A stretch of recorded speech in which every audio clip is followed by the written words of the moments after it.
"This house has new rules now, Margaret," she said, her voice sharp as glass. I stood in the center of my own living room, my hands still wrapped around the teacup I'd been sipping from moments earlier. The same living room where I had celebrated every birthday, every Christmas, every anniversary with my late husband. Now, my daughter-in-law stood there, chin high, like a queen claiming her throne. She glanced at my favorite armchair and added, "For starters, you'll need to move your things out of here. This is our space now." The audacity was almost laughable. Almost. I smiled, not because I agreed, but because I had just remembered something she didn't know. Something that would make her regret every single word she'd just spoken. The thing about new rules is, they only work if you actually own the game. And in this house, I still owned everything. Next, I'll tell you exactly how we got to this moment. I met Daniel's wife, Claire, for the first time 5 years ago, on a rainy Saturday afternoon. Daniel had brought her over for lunch, and I remember watching them step in from the porch, dripping water onto the welcome mat I'd kept for 20 years. Daniel's arm was wrapped protectively around her, his smile wide in a way I hadn't seen since he was a teenager. Claire looked radiant, auburn hair damp from the rain, eyes the color of polished amber. She had this way of making you feel like you were the only person in the room when she spoke to you. Or maybe I just wanted to believe she did. From the moment Daniel introduced her, "Mom, this is Claire. Claire, this is my world." I opened my arms. I thought, thank God, he's found someone to love him the way his father and I always hoped for. My husband, Peter, had passed away 3 years before that meeting. 37 years of marriage ended in the quiet hush of a hospital room, with my hand in his and the sound of rain against the window. He had been the kind of man who never raised his voice, but could silence a room with one look. Losing him felt like the world had tipped off its axis, and the only thing keeping me steady was Daniel. I poured myself into supporting my son, cooking dinners for him when he worked late, helping with his laundry, even paying off the last of his student loans when his hours at the firm were cut. I had done the same for Peter's parents before they passed. In our family, you didn't measure love in grand gestures, but in the small, consistent acts that said, "I'm here. I'll always be here." So, when Daniel told me he and Claire were getting married, my heart swelled. I offered them the backyard for their wedding, the one Peter had landscaped himself, with the white roses he planted the year Daniel was born. Claire seemed touched at first. She even called me Mom once or twice in those early days. The house was my sanctuary, the place Peter and I had built from the ground up. Every wall held a story. The kitchen island had a faint burn mark from the time Daniel tried to make pancakes for me on Mother's Day at age 10. The banister on the stairs still wobbled slightly from when he'd slid down it too fast as a boy. And the library, Peter's pride, smelled of leather-bound books and cedar. When Daniel and Claire had trouble finding a house they could afford in the city, I didn't hesitate. I offered them the upstairs floor, 2 bedrooms and a bath, rent-free, until they got on their feet. "It'll be like family again," I said, and meant it. At first, it worked beautifully. We'd share Sunday breakfasts, Daniel at the head of the table, Claire laughing as we swapped stories. She brought me fresh flowers for the dining room every week. I thought, this is the daughter I never had. When they had their first child, Emily, I became the built-in babysitter. I loved every second of it. The house was filled with laughter again. The clatter of tiny feet on hardwood floors, the soft cooing from the nursery upstairs. I didn't keep track of the hours I spent watching Emily, or the countless dinners I made when they came home late from work. I didn't calculate the cost when I covered their groceries for the month Daniel lost his job. That's what family was for. But over time, small shifts began to appear. They stopped eating dinner with me, claiming they were too busy. Claire began redecorating the upstairs. Not a problem until she started making changes downstairs without asking. A new rug in the living room, my curtains replaced. The photographs of Peter and me moved into the hallway to make the space feel more modern. Still, I told myself it was nothing. I'd survived bigger storms in my life. I was just happy to have Daniel and Emily under my roof, where I could see them every day. What I didn't realize then was that, while I saw the house as the heart of our family, Claire saw it as something entirely different. Something she wanted to reshape, to claim. The woman I once thought of as a daughter was quietly drawing a line in the sand, and I, without knowing it, was already standing on the other side. It was a Tuesday afternoon in late spring, one of those days where the sunlight spills lazily through the curtains and you can smell lilacs from the garden. I'd just brewed a pot of Earl Grey and set out a plate of shortbread when Claire came downstairs. She sat across from me at the kitchen table, cradling her mug in both hands. There was a smile on her lips, but it didn't quite reach her eyes. "Margaret," she began, almost too casually, "have you ever thought about what will happen to the house? You know, when you're gone?" I remember the clink of my spoon against the teacup, the way the sound seemed louder than it should have. "Why do you ask?" I kept my tone light, though my stomach tightened. She shrugged as if the question were innocent. "Well, Daniel and I were just talking. It would be nice to know, for planning purposes. I mean, Emily will need her own room eventually. And this house. It's such a big part of our lives now." I told her, as I had told Daniel years ago, that the house was in my name, mortgage-free, and that it would stay that way for as long as I was alive. I even laughed it off, thinking maybe she was just curious, but something in the way she nodded, a slow, measured nod, as if she were making a mental note, left a faint chill in the room. After that day, little things began to happen. The armchair Peter always used, the one I still sat in every morning with my coffee, disappeared from the living room one weekend while I was out visiting an old friend. When I asked where it had gone, Claire said she'd moved it to the garage to open up the space. The family photos on the mantel, the ones from Daniel's childhood, were replaced with sleek black and white prints of cityscapes. My knitted throw blanket vanished from the couch.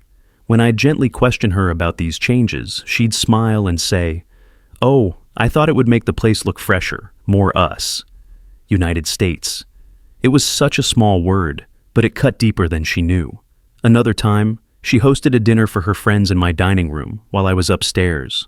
I hadn't been told about it until I came down to find strangers laughing around the table, sipping wine from my crystal glasses. When she saw me in the doorway, she simply said, "Oh, we didn't want to bother you, Margaret. You seemed tired." I began to notice how Daniel avoided these conversations. If I mentioned something Claire had done, he'd sigh and say, "Mom, she's just trying to make the place feel like home." It was already a home, my home. Then came the incident with the keys. One evening, I returned from the grocery store to find the locks changed. My key wouldn't fit. Claire opened the door after several knocks, explaining that she and Daniel had upgraded for security reasons, and that she'd forgotten to give me the new set. I stood there on the porch, holding 2 bags of produce, trying to process how I could be locked out of my own house. She laughed lightly, almost dismissively, as she handed me the keys. "You're part of the family, Margaret," she said. "Of course you have access. We just needed a little more control over who comes and goes." That word again. Control. Even the way she spoke about the bills shifted. She began referring to utilities as our expenses when talking to Daniel, but when it came time to pay, she conveniently forgot that I covered almost everything. Electricity, water, internet, even the property taxes. By the end of that summer, I had stopped leaving my valuables in common areas. My grandmother's silverware set, the pearl necklace Peter had given me on our 25th anniversary. All of it was locked away in my bedroom. Still, I told myself maybe I was being too sensitive. Maybe she just had a different way of doing things. But that illusion shattered the day I overheard a phone call. I was coming down the stairs when I heard her voice from the kitchen. She was speaking to someone, her tone warm, excited. "Yes, it's a beautiful property," she said. "We'd probably knock down some walls, modernize the whole thing. The location alone is worth a fortune." I froze. "No, my name's not on it yet," she continued, "but it will be, sooner or later." That was the moment I knew. Claire didn't just want to live in this house. She wanted to own it, control it, erase me from it. And though I stayed quiet then, a part of me began to sharpen. Because if she thought she could outmaneuver me in my own home, she was about to learn exactly who she was dealing with. It was one of those bone-deep cold mornings when the frost clings to the windows and even the kettle takes longer to boil. I was in the kitchen, humming softly to myself as I buttered toast, when I heard footsteps on the stairs, firm, deliberate, not the light patter of Emily or Daniel's heavier tread. Claire walked in, not in her usual leggings and sweater, but in a tailored cream blouse and black slacks. Her hair was perfectly smoothed, makeup just so. She carried herself like someone about to deliver a presentation, and in a way she was. "Morning," I said, sliding the toast onto a plate. She didn't answer right away. Instead, she placed a folder down on the kitchen counter, as though setting the stage. Finally, she looked up at me with a smile that didn't touch her eyes. "Margaret, we need to talk about some changes." I set the butter knife down slowly. "Changes?" "Yes." She opened the folder and began pulling out printed sheets, diagrams of the living room, photos of furniture from online catalogs, even a bullet point list titled House Rules, 2024. "Daniel and I have been thinking, since we're all living here, it's time we formalize things a bit. A system. Something that works for everyone." The way she said everyone felt pointed, like I was the one who needed to adapt. I picked up the paper, scanning the list. No personal belongings left in shared spaces. All decor decisions to be made jointly. Claire underlined this one. Kitchen and dining room to be cleaned immediately after use. No exceptions. Guest approval required from both Daniel and Claire before anyone visits. Quiet hours from 9 p.m. to 7 a.m. And at the very bottom, in neat, bold font, no pets allowed in the house. My eyes narrowed. Peter's old beagle, Max, had been part of this home for 11 years. "This is my house, Claire," I said, my voice low. She didn't flinch. "And it's our home too now. We all need to respect boundaries. We're raising Emily here, and the environment matters." I let the silence stretch, the clock ticking loudly on the wall. "And what exactly happens," I asked finally, "if I don't agree to your rules?" She tilted her head, her voice soft but laced with steel. "Then, maybe this living arrangement isn't going to work anymore. Daniel and I have been talking about it, and—" I cut her off. "You've been talking about what exactly?" "About the fact that you're getting older, Margaret," she said, almost gently, like she was delivering bad news to a patient. "You might be more comfortable in a smaller place, somewhere with less responsibility. We could help you find a retirement community." My hands tightened around the edge of the counter. "You want me to leave my own home?" She sighed, as though I were being unreasonable. "It's not about that. It's about what's best for everyone." I took a step toward her, closing the distance. "Claire, this house is mine. I paid for it, maintained it, and built every memory inside it. And you think you can walk in here and decide how I live?" She held my gaze. "I think this house has new rules now, Margaret, and it's time you adjusted." Something in me went still then, not anger, not sadness, but a deep, cold clarity. "Is Daniel in on this?" I asked. She smiled faintly. "He agrees we need changes." The room felt suddenly smaller, the air sharper. I realized then that she wasn't just overstepping, she was staking a claim, and Daniel, my own son, was letting her. I picked up the house rules paper again, folded it neatly, and tucked it into my apron pocket. "Thank you for letting me know your expectations," I said, my voice calm, almost pleasant. "I'll think them over." She seemed surprised at my composure. "I'm glad we can talk about this like adults," she said. But as she left the kitchen, her heels clicking on the hardwood, I wasn't thinking about her rules. I was thinking about the title deed locked in my desk drawer, about the power of signatures, about the fact that, in every legal sense of the word, this house was mine, and no amount of printed bullet points could change that. That day, over a simple breakfast, Claire had drawn her battle lines, and I had just decided exactly how I was going to cross them. The first thing I did was nothing. Not the kind of nothing that comes from defeat, but the strategic, watchful kind. The kind Peter used to use when he was negotiating contracts. Let them believe they've won the first round, and they'll get careless. I went about my days as though Claire's house rules were a harmless suggestion. I even nodded politely when she reminded me about shared spaces or quiet hours. But in the quiet moments when no one was looking, I began taking stock, literally. I opened the old cedar desk in my bedroom and pulled out the metal tin that held the most important papers in my life. Peter's will, our marriage certificate, the title deed for the house, and the original mortgage discharge notice. I read every word again, slowly, with my reading glasses perched on my nose. It was all still exactly as it should be, my name alone, no co-ownership, no transfer clauses, no room for interpretation. But I wasn't naive. Claire's confidence told me she had a longer game in mind. Whether it was pushing me out or maneuvering Daniel into inheriting sooner, I knew I needed to make my position airtight. So, I called Frank Monroe, our family lawyer for over 30 years. He'd been at our wedding, had shared a drink with Peter in this very kitchen, and had handled every legal matter we'd ever faced. "Margaret," he said after hearing the situation, "you need to update your will and add a life estate clause. That way, no matter who inherits, you have the legal right to live here until you pass. No one can remove you." I smiled. "Make it happen, Frank." Next came the financials. I'd always kept the household expenses under my control, but Claire had been inching into that territory with her "our bills" talk. I went to the bank and shifted all utility accounts firmly into my sole name, with online access passwords changed. I also set up a new account, one Claire and Daniel knew nothing about, for any unexpected expenses in the coming months. Then I started gathering information. You see, Claire liked to talk when she thought I wasn't listening. She'd have phone calls in the kitchen or chat with her friends when they came over, assuming I was tucked away upstairs. But I'd learned to move quietly in my own home. A casual trip to refill my tea often yielded interesting fragments. Once the place is ours, we can finally renovate. Margaret doesn't need all this space. It's really just a matter of time. Every overheard sentence was a puzzle piece. And then, quite by accident, I stumbled across something more valuable than I could have hoped for.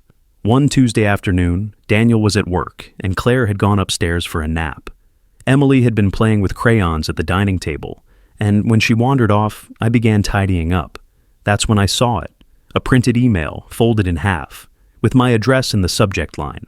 It was from a real estate agent. "Hi Claire, per our discussion, attached are preliminary estimates for your property value based on recent sales in the area. Let me know when you'd like to move forward with a formal appraisal." Our property! I slipped the email into my apron pocket without a sound. From that moment, my plan sharpened into something almost surgical. I scheduled a quiet meeting with Frank again and showed him the email. His eyebrows rose. "If she's trying to sell or appraise without your consent, she's in violation of your property rights. That's leverage. Leverage. Such a simple, delicious word." The next step was to control the narrative. If Claire wanted to play in the shadows, I'd turn on the lights. I started speaking to Daniel in measured tones, planting seeds of doubt without ever making outright accusations. "I know Claire has big plans for the house," I'd say over breakfast, stirring my coffee. "It's just, I always pictured Emily running through these halls long after I'm gone. Hard to think about it being torn apart." Daniel would shift uncomfortably, mumbling something about change being good. But I could see it, the faint flicker of guilt. And lastly, I prepared the symbolic move. One Claire wouldn't see coming until it was too late. In the center of the living room, above the mantel, there used to be a space where Peter's portrait hung. Claire had moved it to the hallway months ago, replacing it with abstract art. I retrieved that portrait from the closet and took it to a professional framer, adding a small brass plaque at the bottom. "This home of Peter and Margaret Whitmore, established, 1983.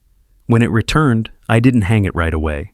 No, that moment would be saved for after the final play. Because soon, very soon, Claire would learn the difference between living in a house and owning one. And I was going to make sure the lesson lasted her a lifetime. The day I set my plan in motion started like any other. Quiet, ordinary, unremarkable. And that was exactly why it worked so perfectly. The morning it began, the sky was a flat, pewter gray. The kind of light that makes the world feel hushed, as if it knows something is about to happen. I woke earlier than usual, not from restlessness, but from certainty. Today was the day. I moved quietly through the house, the way you do when you've lived in the same walls for decades and know exactly which floorboards creak. Claire and Daniel were still asleep. Emily's soft breathing drifted from her room upstairs. I made my tea, buttered a slice of toast, and sat at the kitchen table, waiting. Timing was everything. At 8:15 sharp, I heard Daniel come down the stairs. His tie was half knotted, his hair still damp from the shower. Claire followed moments later, her heels clicking across the hardwood. "Morning, Mom," Daniel said absently, grabbing a coffee mug. "Morning, Daniel," I replied, keeping my voice calm. Claire didn't greet me. Instead, she began opening cupboards as if searching for something she'd misplaced. "Claire," I said evenly, "I've been thinking about those house rules you mentioned." Her head snapped up, surprise flickering across her face. "Oh?" And, I said, folding my hands on the table, "I think you're right. It's time for changes. So I've scheduled a meeting for us with Frank Monroe, our family lawyer, at 10 a.m. today." Daniel frowned. "Why? What for?" "To make things clear. You both seemed concerned about the future of the house, so I thought we should put everything in writing." Claire's lips curved into what she must have thought was a victorious smile. "That's probably a good idea." I didn't smile back. At precisely 10 o'clock, we walked into Frank's office. He greeted me warmly, shaking my hand, then offering a polite nod to Daniel and Claire. "So," Frank began, adjusting his glasses, "Margaret has asked me to update her will and add some protections regarding her property." Claire leaned forward, ready to interject, but Frank continued smoothly. "We'll be filing a life estate deed today. That means Margaret retains the absolute right to live in her home until her passing, regardless of any ownership changes or inheritances. No one, and I do mean no one, can force her to vacate." The color drained slightly from Claire's face. "Wait, what do you mean regardless of ownership changes?" Frank steepled his fingers. "I mean exactly that. Even if the property is left to someone else, Margaret has full, legal, irrevocable occupancy rights. She controls who lives there, how it's used, and whether it's sold." I could feel her anger simmering beside me, but I kept my gaze on Frank, signing each document with deliberate strokes. When we were done, I slid a copy of the paperwork across the table toward Claire. "I thought you'd want everything clear," I said mildly. "No confusion about rules or boundaries." That afternoon, I made my second play. For years, I'd quietly paid the mortgage, when we still had one, utilities, insurance, and taxes, letting Daniel and Claire believe these things simply took care of themselves. But as of that day, all bills and household accounts were officially redirected to me alone. The online passwords were changed. The mailing address for every utility was updated to my private P.O. box. At dinner that night, when Claire mentioned the internet being slow and asked if we should upgrade our plan, I smiled. "I'll take care of it. The accounts are under my name after all. Always have been." I watched the realization sink in. She had no access, no control, no leverage. 2 days later, I enacted the most visible part of my plan. While Claire was out running errands, I hired a local handyman, a friend of Peter's, to reinstall Peter's portrait above the mantel. The brass plaque gleamed beneath it. "This home of Peter and Margaret Whitmore, established. Ayrette tollayrette yenbette mundre." When Claire walked in and saw it, she froze in the doorway. "I thought we agreed on modern decor," she said, her tone tight. "We didn't agree on anything," I replied. "This is my home, Claire, and it's going to reflect its history." For the first time, she didn't answer. A week later, I made my final quiet strike. While Daniel was at work and Claire was upstairs, I left a printed copy of the real estate agent's email, the one I'd found, on the kitchen counter, right beside the coffee maker. No note, no explanation. I heard her come down, heard the pause as she saw the paper, heard the sharp intake of breath. When I stepped into the kitchen, she was holding it like it might burn her fingers. "Where did you—" she started. "Doesn't matter," I said, my voice calm but firm. "What matters is that I know. And now, you know that I know." Her mouth opened, closed. No words came. "If you ever again try to make decisions about my house without my consent," I continued, "this paper, and a full account of every conversation you've had about selling my property, will be handed to Daniel, and if necessary, to a lawyer." I turned and left her standing there, the silence heavy as stone. From that day forward, Claire's behavior shifted. She no longer brought up rules. She no longer moved my belongings or hosted friends without asking. She didn't smile at me much, but I could live without that. Daniel, for his part, seemed unaware of the full storm that had passed, but he noticed enough to comment one evening, "Things seem calmer lately." "They are," I said, sipping my tea. But I wasn't finished. Calm was good, yes, but justice, that was better. The final move was still to come, and it would be the one she never saw coming. It arrived not with shouting, but with the quiet thud of an envelope on the kitchen table, an envelope that would bring Claire's plans crashing down for good. It was a Friday afternoon in early March, the kind where the air smells faintly of thawing earth and the first promise of spring. I was in the kitchen arranging fresh daffodils in a vase when the doorbell rang. Claire was the one to answer it. I heard the low murmur of voices, hers and another man's, followed by the rustle of papers. When she stepped into the kitchen, she was holding a thick cream-colored envelope. "For you," she said, her tone clipped. I dried my hands on a dish towel before taking it. My name was printed in bold type across the front. Inside was a formal notice. Notice of legal claim, unauthorized attempted property sale. At the bottom, Frank's signature glinted in blue ink. Claire's face was pale, but her chin was lifted. "What is this supposed to mean?" she asked. I took my time, setting the vase on the table before meeting her eyes. "It means, Claire, that the conversations you've been having about selling this house, without my consent, have been documented. It means that every email, every phone call, every little scheme you thought I didn't know about is now part of a legal record." Her jaw tightened. "You had no right—" "I had every right," I cut in, my voice low and steady. "Because this is my home, and you crossed a line the moment you tried to treat it like yours." Daniel walked in just then, looking from me to Claire. "What's going on?" I handed him a copy of the notice. He read it once, then again, slower. His eyes flicked up, sharp with disbelief. "Claire, is this true?" She opened her mouth, but nothing came out. The silence between them stretched, heavy as a stone wall. "I trusted you," he said finally, his voice flat. "You told me you just wanted to make this place comfortable. You never said—" He stopped, shaking his head. "You never said you were trying to sell it out from under my mother." Claire's cheeks flushed crimson. "I was thinking about our future." "Our future doesn't come at her expense," Daniel snapped.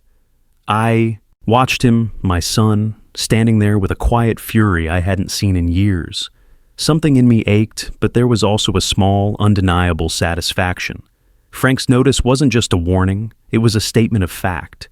If Claire attempted anything further, there would be immediate legal consequences, including restraining orders and potential fraud charges. I'd made sure of it. Over the next week, the atmosphere in the house shifted entirely. Claire barely spoke to me, her heels clicking on the floors like punctuation marks of disapproval. But the tension was no longer mine to carry. It was hers.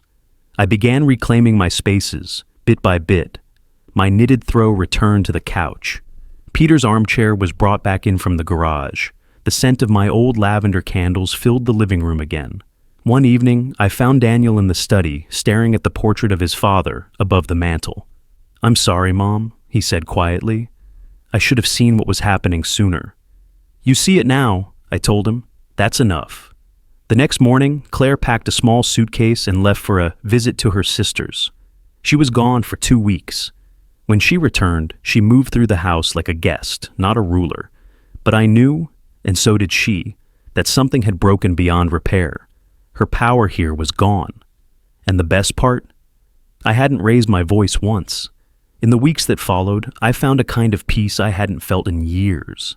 And yet, the true satisfaction came not from winning, but from the quiet reminder I left behind. One final message about who this house would always belong to. Life after the storm felt lighter. The house sounded different without the constant undercurrent of tension. I could hear the creak of the stairs again, without bracing for another discussion about rules. The kitchen smelled of cinnamon on Sunday mornings, the way it used to when I baked for Peter. Even Max seemed calmer, his old beagle size filling the living room, as he dozed in his rightful spot by the fireplace. Claire stayed polite but distant.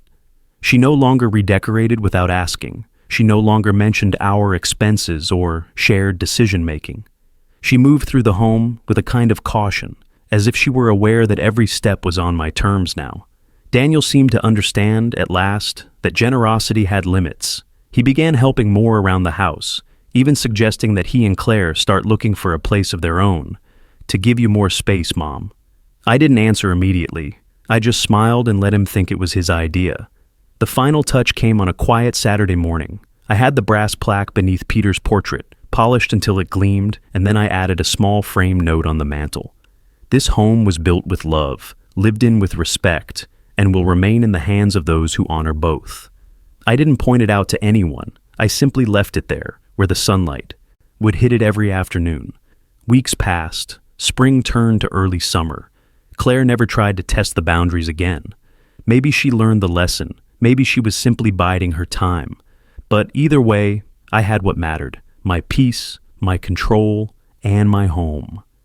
One evening, I sat in the living room with a cup of tea, watching Emily play with building blocks on the rug. She looked up at me and grinned, her tiny voice saying, "Grandma's house."